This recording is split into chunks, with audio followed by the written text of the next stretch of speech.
Hello guys, welcome back to my channel. अगर आप मेरे चैनल पर न्यू हैं तो प्लीज़ मेरे चैनल को सब्सक्राइब कर दीजिए। हाजिर है आपकी लवी उन्नी आपके लिए गॉज इलेक्ट्रॉनिक्स ड्रामा एक्सप्लेनेशन 10 लेकर, जिसके स्टार्टिंग में हमें दिखाया जाता है ह्योंग बोलती है, ओपा आपने जो सब मेरे लिए प्लान किया था वही सब चीज़ें नारी उन्नी के लिए कर रहे हैं। जो सुनकर नारी बहुत अपसेट हो जाती है और वहाँ से जाने लगती है और पलट कर बोलती है, ह्योंग तुम टेंशन मत लो, हम डेट नहीं कर रहे हैं।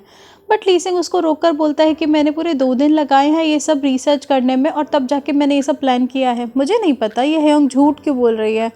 फिर नेक्स्ट सीन दिखाया जाता है ऑफिस में नारी बहुत ही परेशान बैठी होती है और मिस ह्योंग और कांगमी के साथ अपनी प्रॉब्लम डिस्कस कर रही होती है और बोलती है, पता नहीं मेरा जो नेबर है उसके लिए मेरी फीलिंग्स मैं समझ ही नहीं पा रही हूँ, मेरा तो दिमाग ख़राब हो गया है, मुझे बहुत ही मिक्स फीलिंग आती है उसके लिए। फिर हमें फ्लैशबैक दिखाया जाता है जब जब ली सेंग ने नारी को परेशान किया होता है, जैसे कि उसके हाथ से नारी को ब्लीडिंग हो गई होती है, नोज़ से नारी को वो गिरा देता है जिस वजह से नारी के हाथ में प्लास्टर्स आ जाते हैं।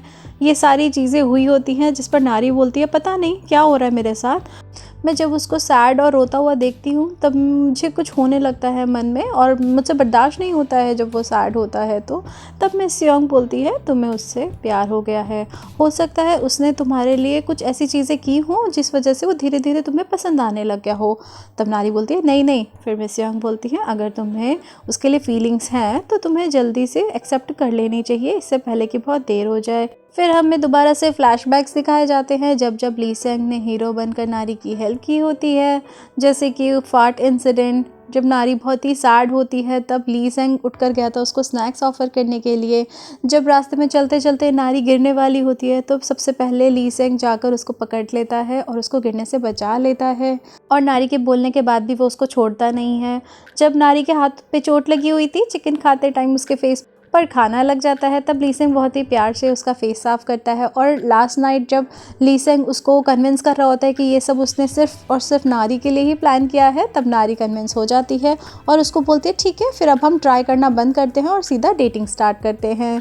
ये सुनकर वो दोनों इतने खुश हो जाते हैं और एक दूसरे में ही डूब जाते हैं कि एक दूसरे का हाथ पकड़ के रोड पे ही गोल गोल घूमने लग जाते हैं। तब ह्योंग इरिटेट होकर बोलती है, तुम लोग क्या कर रहे हो, यहाँ पर मैं भी हूँ, मुझे भी देख लो। फिर ली सेंग और नारी अपने रूम्स में पहुंच जाते हैं। रूम में एंटर होने से पहले उनका आपको थोड़ा सा रोमांस देखने को मिलेगा। फिर नारी डिसाइड करती है कि अब से मैं अपनी फीलिंग्स को नहीं दबाऊंगी और वो लिफ्ट के अंदर हाथ पकड़ लेती है ली सेंग का। ली सेंग तो देखकर हैरान हो जाता है कि अरे ये नारी क्या कर रही है, और वो बहुत शाई फील करने लगता है लेकिन बहुत खुश भी हो रहा होता है। फिर चांस मिलते ही नारी फटाफट से उसके हाथ पे किस भी कर लेती है, जो देखकर ली सेंग तो बिल्कुल बेहोश होने को ही हो जाता है कि ओ माय गॉड मैं मर ना जाऊँ। फिर नेक्स्ट सीन में दिखाया जाता है हमारे जनरल मैनेजर नारी की बहुत तारीफ़ कर रहे होते हैं, उसको बहुत प्रेज़ कर रहे होते हैं, जो सुनकर वो इरिटेट हो रही होती है। तब ऑफिस में एंटर होता है ली सेंग। ली सेंग को बहुत अच्छे से वेलकम करते हैं जनरल मैनेजर और मातन को आता देख तो उसको गले लगाने की कोशिश करते हैं लेकिन मातन उनको दूर कर देता है। कांगमी और बाकी के ऑफिस के लोग समझ नहीं पा रहे होते हैं कि इसको कौन सा पागलपन का दौरा पड़ा है। अब ये सब लोग उसको घूर रहे होते हैं, फिर वो सबकी तारीफ़ ही करता रहता है। तब हमें फ्लैशबैक में दिखाया जाता है कि मिस्टर चा ने जनरल मैनेजर को समझाया होता है कि अगर आप सब एम्प्लॉयज़ से अच्छे से बिहेव करेंगे तो आपकी प्रमोशन हो सकती है और आप एग्जीक्यूटिव रैंक पर पहुंच सकते हैं। फिर वो ऑफिस में बैठकर चा की बातें याद कर रहा होता है और ली सेंग उसके पास एक प्रोजेक्ट प्रिपेयर करके लाता है जो कि बिल्कुल गलत होता है। फिर भी जनरल मैनेजर उसको डांटते नहीं हैं बल्कि उसकी तारीफ़ करते हैं। नारी देख रही होती है ये क्या हो रहा है, पहली बार ली सेंग को डांटनी पड़ रही है। फिर जनरल मैनेजर गुड वर्क बोलकर उसको भेज देते हैं। फिर वो खड़े होते हैं और ऑफिस में सबकी तारीफ़ करते हैं कि तुम सब लोग इतनी मेहनत करते हो, इसके रिवॉर्ड में मैं तुम्हें कॉफ़ी पिलाऊंगा। और वो सब लोग अपनी पसंद की कॉफ़ी ले आते हैं और उनका 1,23,000 का वॉन का बिल बन जाता है, जो देखकर सब लोग तो बहुत खुश हो रहे होते हैं लेकिन जनरल मैनेजर बिल्कुल खुश नहीं होते हैं। मातन बोलता है, आपने ही तो बोला था जो पसंद है ले आओ, मैं तो अपना डिनर भी ले आया। तो इस बात पे वो चिढ़कर उसको कमर पर ज़ोर ज़ोर से थप्पड़ मारकर शाबाश बोलते हैं और वहाँ से चिढ़कर चले जाते हैं, लेकिन सब लोग बहुत खुश रहते हैं। मातन और कांगमी को दिखाया जाता है। तब वो पूछता है, क्या हुआ तुम थकी थकी लग रही हो। कांगमी बोलते हैं, आज मैं सारी रात सो नहीं पाई, किसी इडियट ने इंडस्ट्रियल लाइट इंस्टॉल कर दी थी मेरे घर के बाहर, मैं तो क्या मेरा पूरा एरिया नहीं सो पाया। मातन बोलते हैं, तुम उसको गलत मत बोलो, हो सकता है कोई तुम्हारी केयर करता हो इसलिए उसने तुम्हारे लिए लगवाई हो। कांगमी बोलती है, हाँ केयर, मैंने तो वो डिमोलिश भी करवा दी। मातन बोलते हैं, क्या तुमने वो लाइट्स डिमोलिश करवा दी, तुम्हें पता है वो कितनी महंगी होंगी। कांगमी बोलती है, मुझे नहीं पता। फिर नेक्स्ट सीन में हमें दिखाया जाता है कि नारी खाना बना कर लाती है लीसेंग के लिए। लीसेंग बहुत खुश हो रहा होता है। नारी बोलती है पहचानो मैंने कौन सा इमोजी बनाया, बट वो इमोजी बिल्कुल ख़राब होता है। लीसेंग समझ ही नहीं पा रहा होता है, पर तभी वहाँ पर मातेन और कांगमी आ जाते हैं। वो बोलते हैं अगर तुम लोग लंच कर रहे हो तो हम तुम्हें ज्वाइन कर लें। नारी और लीसेंग बोलते हैं हाँ हाँ आ जाओ। फिर वो लोग खाना खाना स्टार्ट ही करते हैं। कांगमी लीसेंग का खाना देखकर बोलती है कि क्या हुआ है, आपके घर में सब ठीक तो है ना, ये कैसा खाना जला जला सब बना कर लाए हो। लीसेंग बोलते हैं कहाँ जला हुआ है, कितना तो अच्छा खाना है, बहुत टेस्टी है। बट वो एक भी डिश अच्छे से खा नहीं पा रहा होता है क्योंकि कोई जली हुई होती है, कोई पत्थर की तरह स्ट्रांग होती है। उसकी हालत देखकर मातेन उसको अपना खाना ऑफर करता है, लेकिन वो मना कर देता है नारी के डर से। फिर नारी पूछती है कांगमी तुम इतना कम क्यों खा रही हो। कांगमी बोलती है मैं डाइटिंग पर हूँ। लीसेंग कांगमी का कम खाना देखकर उसको अपना खाना ऑफर करता है, लेकिन नारी का फेस देखकर वापस ले लेता है। लेकिन मातन बोलता है डाइटिंग वो क्या होती है और कैसे करते हैं। तब नारी उसको बताती है कि हमारे यहाँ पर एक रूल है, अगर आपको डाइटिंग करनी है तो आप जनरल मैनेजर के साथ खाना खा लीजिए। उनको देखकर अच्छे अच्छों की भूख मर जाती है। तभी उनकी ये सब बातें जनरल मैनेजर साइड में खड़े होकर सुन लेते हैं और वो बोलते हैं अच्छा तुम मेरी बुराई कर रही हो, और वो उसको डांटने लग जाते हैं। फिर उनको सडनली याद आता है अरे मुझे तो गुस्सा नहीं करना है, और फिर वो अपना टॉपिक चेंज करते हैं और हंसकर अपना ही मजाक उड़ाने लग जाते हैं कि हाँ कांगमी तुमने बिल्कुल सही बोला। तभी मातेन के फ़ोन पर एक मैसेज आता है उसके सेक्रेटरी का। उसमें लिखा होता है कि इस लिंक को ज़रूर चेक कीजिए। उस लिंक में होता है कि उसके डैड एक न्यूज़ चैनल को अपना इंटरव्यू दे रहे होते हैं। वो इंटरव्यू ऑफिस में सभी लोग देखते हैं, जिसमें दिखाया जाता है कि मातेन के डैड ने उसका जो प्रोजेक्ट था आँखों से अप्लाइंसेस को हैंडल करने वाला प्रोजेक्ट, अपना प्रोजेक्ट बोलकर टीवी पर दिखा देते हैं कि अब हमारा न्यू प्रोजेक्ट ये होगा, जो देखकर ऑफिस में सब लोग दंग रह जाते हैं और बोलते हैं अरे ये तो मातेन का प्रोजेक्ट है, ये इसको अपना प्रोजेक्ट बोलकर क्यों टीवी पर दिखा रहा है। तब general manager power group of industries के चेयरमैन की बुराई करने लग जाते हैं और साथ ही साथ उसके बेटे की भी बुराई करते हैं। मातेन बोलता है कि नहीं ऐसा नहीं है, बट उसको बात कोई नहीं सुनता है। और लीसेंग भी बोलता है तुम रहने दो, तुम्हें नहीं पता है, तुम चुप करो। और सब लोग पावर ग्रुप ऑफ इंडस्ट्रीज़ के चेयरमैन और उसके बेटे की बुराई सुनने लग जाते हैं। तब मिस्टर चा बताते हैं हाँ मैंने सुना है इनका बेटा एक नंबर का नशेड़ी है, वो होश में ही नहीं रहता है। मिस्टर चा की ये सब बातें सुनकर मातेन को बहुत गुस्सा आ रहा होता है, लेकिन कांगमी उसको कंट्रोल करने के लिए बोलती है। फिर हमें एग्जीक्यूटिव मैनेजर को दिखाया जाता है जो कि चेयरमैन से बात कर रहे होते हैं कि मैं देखता हूँ कि ये न्यूज़ लीक कैसे हुई है। तभी उनके रूम में लीसेंग आ जाता है किसी काम के बहाने से, और वो देखता है यहाँ आसपास कोई नहीं है। फिर वो उनके पास जाता है और बोलता है कि मातेन का ये प्रोजेक्ट लीक कैसे हुआ है, मैं आपकी इसमें हेल्प करना चाहता हूँ, आप मुझे भी अपने साथ इन्वॉल्व कर लीजिए। लेकिन एग्जीक्यूटिव मैनेजर जानते हैं कि ये कितना बेवकूफ़ है और वो साफ साफ मना कर देते हैं। फिर नारी और लीसेंग घर जा रहे होते हैं। लीसेंग तो सिर्फ ऑफिस में मातेन के प्रोजेक्ट पर ही बात किए जा रहा था, जिस पर नारी बहुत नाराज़ हो जाती है और इरिटेट होकर बोलती है सिर्फ इसीलिए मैं ऑफिस रोमांस प्रेफर नहीं करती। और वो उसको समझाती है कि ऑफिस की बातें ऑफिस में करो, ये हमारा वी टाइम है, यहाँ पर हमें अपने पर्सनल टॉक्स करने चाहिए, हम क्यों ऑफिस की बातें कर रहे हैं। और फिर दोबारा उन दोनों की लवी डवी टॉक स्टार्ट हो जाती है, जहाँ पर लीसेंग और नारी एक दूसरे से ही पूछते हैं कि हम दोनों को कब रियलाइज़ हुआ कि हम दोनों एक दूसरे को पसंद करते हैं। जिस पर नारी आंसर करती है जब तुमने ऑफिस में वो हेरोइक अटेम्प्ट किया था और वो फाट वाले इंसिडेंट पे तुमने मुझे बचा लिया था। लीसेंग से जब नारी पूछती है कि तुम बताओ तुम्हें मैं कब पसंद आने लगी, जब तुम मेरी अदाएं देखकर मुझ पर मर मिटे, या फिर जब तुमने मेरा ऑफिस में मेरी हार्ड वर्किंग या मेरे स्टाइल को। वो कोई रिप्लाई ही नहीं करता है, जिस पर नारी बहुत ही गुस्सा हो जाती है कि तुम्हारे पास कोई आंसर ही नहीं है, इसका मतलब तुम मुझे लाइक नहीं करते हो, तुम्हें ये तक नहीं पता है कि मैं तुम्हें कब से पसंद आई हूँ। और वो गुस्सा होकर घर आ जाती है। फिर वो बोलती है कि जब तुम मुझे इतनी छोटी सी बात का आंसर नहीं कर सकते हो तो तुम्हारी फीलिंग्स पर मैं कैसे भरोसा कर सकती हूँ। और वो गुस्से में अंदर चली जाती है। लेकिन लीसेंग बाहर खड़ा होकर उसको सॉरी बोल रहा होता है और बोलता है कि मुझे एक चांस दो, मैं तुम्हें इस चीज़ का जवाब ज़रूर दूंगा, बस मैं अभी समझ नहीं पा रहा हूँ। फिर हमें नेक्स्ट सीन में मातेन को दिखाया जाता है जो कि एक रेस्टोरेंट में बैठा होता है और अपने सेक्रेटरी का वेट कर रहा होता है। जब उसका सेक्रेटरी आता है तो वो बहुत ही उटपटांग हरकतें कर रहा होता है, जैसे कि वो कोई स्पाई हो। फिर मातेन बोलता है तुम ऐसी हरकतें करना बंद करो और आकर मेरी टेबल पर बैठ जाओ, कोई नहीं देख रहा है हमें। फिर सेक्रेटरी बताता है मातेन को कि आपके डैड ने आपके सारे कार्ड्स कैंसिल कर दिए हैं, तो आप उस स्टूडियो का रेंट भी नहीं पे कर पाएंगे, आपको खुद से सर्वाइव करना पड़ेगा।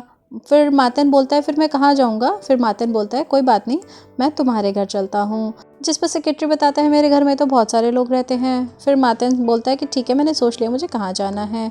फिर हमें लीसेंग को दिखाते हैं जो कि बैठा होता है, उसकी रात को डोरबेल बजती है, वो चेक करता है मातेन उसके घर के बाहर खड़ा है। वो दरवाज़ा खोलता है, तब मातेन बोलता है कि देखो अभी मेरे पास रहने के लिए कोई जगह नहीं है, क्या मैं थोड़े दिन के लिए तुम्हारे पास रह सकता हूँ। लीसेंग उसको अंदर ले आता है और अजीज़ से मिलवाता है। वो बोलता है देखो ये मेरा रूम पार्टनर है, मैं अकेले कोई डिसीजन नहीं ले सकता हूँ, अगर ये ओके करता है तो तुम यहाँ रह सकते हो।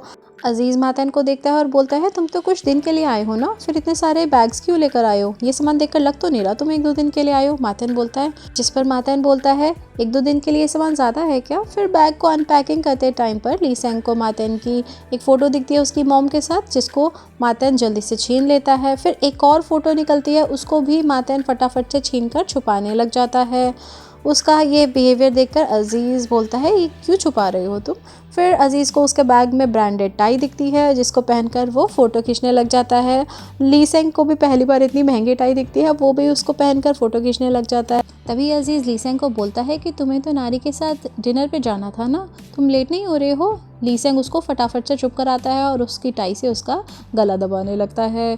फिर वो दोनों समझ जाते हैं कि उन्हें मातेन के सामने नारी का नाम नहीं लेना है, और फिर वो लोग टॉपिक चेंज कर देते हैं। मातेन को कुछ समझ नहीं आता है, तभी लीसेंग वहाँ से जाने लगता है। मातेन बोलता है नहीं मुझे अकेला छोड़कर मत जाओ, लेकिन अजीज़ बोलता है कोई बात नहीं, मैं हूँ ना तुम्हारे साथ, मैं तुम्हारी अनपैकिंग कराऊंगा।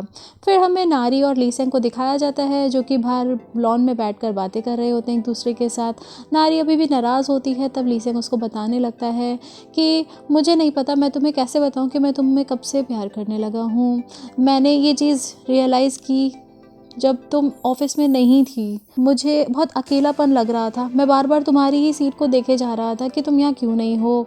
फिर वो बोलता है लेकिन मुझे पता नहीं था कि मैं तुम्हें पसंद करता हूँ। उसकी बातें सुनकर नारी बहुत ही खुश होने लगती है और बहुत ही टची फील करती है। तभी लीसेंग उसको चीक्स पे किस कर देता है और वो बहुत खुश हो जाती है। फिर दिखाया जाता है मातन हेल्प कर रहा होता है अजीज़ की उसके काम में, और फिर दिखाते हैं एक रूम जिस पे कपड़े बिखरे हुए होते हैं और बेड भी फैला हुआ होता है, वो होता है नारी का रूम। नारी बोलती है सॉरी मेरा रूम थोड़ा सा फैला हुआ है। लीसेंग बोलता है तुम टेंशन मत लो, मैं तुम्हारा रूम अरेंज कर दूंगा। फिर लीसेंग बताता है आज मेरे घर पर मातन आया हुआ है। नारी उसको बोलती है तो फिर तुम कहाँ सोओगे। लीसेंग बोलता है मैं सोफे पे सो जाऊँगा। फिर नारी उसको बोलती है देखो मेरे पास से डबल बेड है जो कि एक इंसान के लिए बहुत बड़ा है। लीसेंग नारी के हिंट समझ जाता है और वो दोनों डबल बेड पर ही सो जाते हैं। फिर डोरबेल बजती है। अजीज़ बोलता है मैंने तो लीसेंग को बोला था कि तुम अच्छे से टाइम स्पेंड करके आना, ये इतनी जल्दी क्यों आ गया। वो जैसे ही डोर ओपन करता है घर के बाहर रोरा खड़ी होती है। रोरा बोलती है तुम कौन हो। वो बोलता है कि मैं इस घर का ओनर हूँ। रोरा बोलती है मातन कहाँ है। तभी मातन आकर देखता है और बोलता है रोरा तुम यहाँ क्या कर रही हो। रोरा बोलती है रोरा अजीज़ और मातन कोई देख रही होती है, दोनों ने सेम तरह का ड्रेस पहना होता है, और वो बोलती है अच्छा ये है तुम्हारी चॉइस। फिर वो अंदर जाती है और सारा घर देखने लग जाती है जो कि टेडीज से भरा होता है। रोरा बोलती है तुम्हें बॉयज़ में इंटरेस्ट है इसलिए तुम मुझसे शादी करने से भाग रही हो ना। फिर इस बात पर मातन बोलता है नहीं नहीं नहीं मैं स्ट्रेट हूँ, मुझे लड़कियाँ ही पसंद है। फिर रोरा बोलती है अच्छा इसका मतलब तुम्हें कामी ही पसंद है। कामी का नाम सुनकर मातन हैरान हो जाता है। तब रोरा उसको बताती है कि मैं अभी कामी से ही मिलकर आ रही हूँ और मैंने उसके मुंह पर पैसे फेंक कर मारे हैं और उसने एक्सेप्ट कर लिए हैं, वो तुमसे कोई प्यार नहीं करती।